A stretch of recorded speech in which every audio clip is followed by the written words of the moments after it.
Hey R&B babe, so we're gonna bling this book. This is gonna be a quick tutorial, but we got this from Target. So when you want to bling a rubber ducky, because it's rubber, you want to make sure that you properly prep your items. Like in our previous videos, any videos you ever see, you're gonna always hear me talk about prepping your items. So we got our nail drill, and we're just going to do a light sanding because you don't need to do too much of a sanding. You just want to get that top coat off and just rough it up, so when you put your stones down, it has something to adhere to. You could actually just take like a nail file or some sanding paper, whatever the case may be. In this project, we use B7000 as our glue adhesive.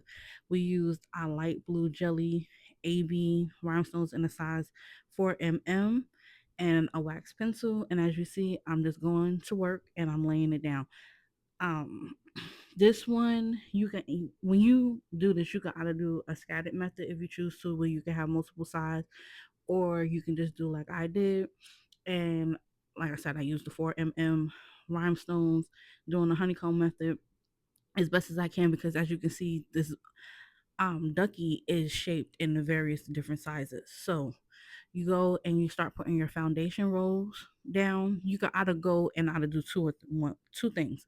One, you can go around and do your foundation roll all around the ducky and let it dry, or you can do like me and do two rolls at a time. If this is your first time doing this, I would tell you to maybe do your first row going around, and you just keep placing your rhinestones, making sure that they are all the way down. So you pressing firmly on your stones to make sure that it's down flat and past the glue. So you won't have any lifting, and lifting, that means your rhinestones will pop off.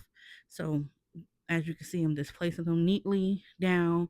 Honeycomb method. I know I got to do a video for you guys where I'm showing the honeycomb method separately, at a better angle, so you can really be able to understand the honeycomb method. But the honeycomb method is basically you lay down your first row, and then when you come down to your second row, you're putting your next stone in between the two stones at the top. That's basically the honeycomb method, but you have to make sure that that foundation row is as straight as possible, because if it's not, it will mess up the rest of your project. So as you see, like I said, we're using B7000 because, as we all know, I like B7000 because it has that precision tip on it, and it helps you with your control of your glue, right? So that's why that's my favorite go-to glue. And as you can see, my boy, he's done. This is a great project coming up for Easter too. But like I said, I just went around all the way, used the B7000 glue as my adhesive, used the 4 mm jelly rhinestones as my stones of choice. And then for the other sides, I used the citron for the beak, black jelly stones for the sunglasses, and then I used some white resin stones as well, and some pink ones. And as you can see, that's just a natural shine with the light just hitting it. That's how good our rhinestones are. So it makes a